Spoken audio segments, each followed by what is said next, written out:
I move on and I give floor to the distinguished representative of India, His Excellency Mr. Dilip, Sinha, Permanent Representative. You have the floor. Thank you, Madam Chair. Madam Chair, I'd like to congratulate you and your colleague, Ambassador Thani, on assuming the co-chairpersonship of this PrepCom. I'd also like to congratulate and compliment the SRSG on her contribution to the success of this process. Madam Chair, the Hugo Framework for Action of 2005 provided a valuable and pioneering blueprint for disaster risk reduction activities. India greatly benefited from this framework. India shifted its approach to disaster management, moving from relief-centric to a more holistic approach, encompassing capacity building, early warning, and community preparedness and response. I will not go into the details of these measures. They are contained in the full text of my statement, which will be put on the website. I will, however, merely refer to the success of these measures during the cyclone Phelan in October 2013. This was the second strongest tropical cyclone ever recorded in India. Over 1.2 million people were evacuated and brought to safety before Phelan made landfall. As a result of these DRR measures, there were only 45 casualties as compared to a few thousand in a similar cyclone in 1998. Madam Co-Chair, as we deliberate on the framework for the post-2015 disaster risk reduction, it would be useful to remind ourselves that the priority areas of the Hugo framework are a work in progress, and its successor framework should be a continuum rather than a departure from it. HFA's implementation has been uneven. This is a reflection of the broad economic and institutional differences among countries and geographical regions. The gaps in implementation need to be addressed. From our perspective, all priority areas of HFA deserve equal importance in the post-2015 DRR framework. We feel that undue emphasis has been laid on priority 4 of the HFA, dealing with reducing the underlying risk factors.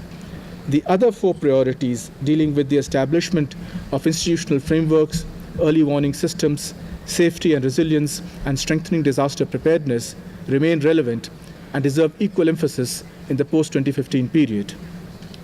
My delegation has also noted the high degree of emphasis on integrating DRR into development policies. We agree that development should take into account vulnerability to disasters. Solutions, though, should be found through better planning and technology rather than by holding up development. Development is the best antidote to disasters.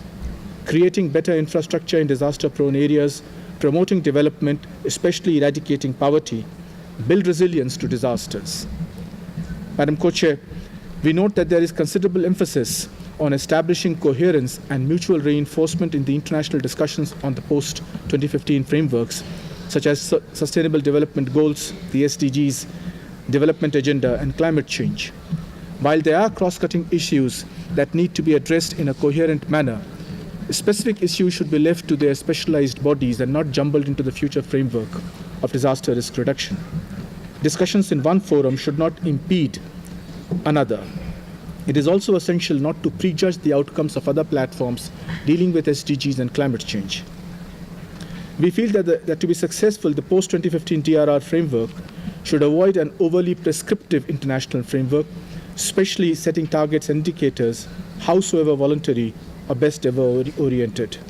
Since states have the primary responsibility to protect their citizens, it is essential to preserve their national policy space. We note that the documentation presented so far envisages international cooperation only from the prism of monitoring and reviewing activities. We would like the focus of international cooperation to be on capacity building and technology transfer and on identifying means of implementation. The international community, in particular the developed countries, should demonstrate their commitment by augmenting their official development assistance. In the absence of suitable external financing support, it is unrealistic to expect many developing countries, in particular the least developed countries, to take full advantage of the post-2015 DRR framework.